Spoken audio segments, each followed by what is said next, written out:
注意看，这个男人叫小将，每天靠吃一些奇奇怪怪的东西为生，只要是能塞进嘴里的，他都会尝试。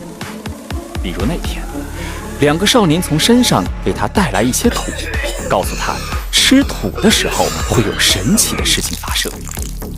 小将为了方便下嘴，把土揉成了球形，放火上烤了烤。